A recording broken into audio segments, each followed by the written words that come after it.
చాలామందికి మద్యం అలవాటు ఉన్న వాళ్ళకి, ముఖ్యంగా చిల్లు బీర్స్ తాగే వాళ్ళకి ఈ డౌట్ ఉంది.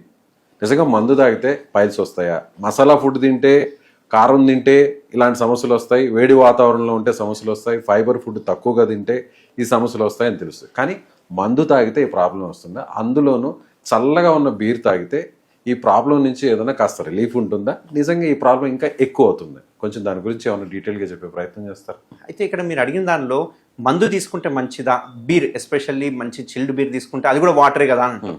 అది కూడా వాటరే, కానీ అందులో ఉండే కంటెంట్ ఏంటి అంటే ఆల్కహాల్ ఉంటుంది. సో ఆల్కహాల్ వలన ఏంటి అంటే ఒక 5 to 7% అనేది మనకి ఇండియన్ బీర్లో మనకు ఆల్కహాల్ కంటెంట్ అనేది ఉంటుంది. రీసెర్చ్ ప్రకారం ఏంటి అంటే 15% కంటే ఎక్కువ ఆల్కహాల్ తీసుకుంటే కనుక, ఓకే, 15% కంటే ఎక్కువ ఆల్కహాల్ ఎందులో ఉంటుంది? విస్కీస్ కావచ్చు, రమ్ము కావచ్చు, లేకపోతే వోడ్కాస్ కానీ బ్రాండీలో ఉంటుంది. సో అప్ టు 15% వరకు ప్రాబ్లం ఏం లేదు. 15% దాటినప్పుడు తీసుకుంటే కనుక మెల్లగా, అంటే ఆ మోషన్లో ఉండే పేగుల కదలిక తగ్గుతుంది ఒకటి.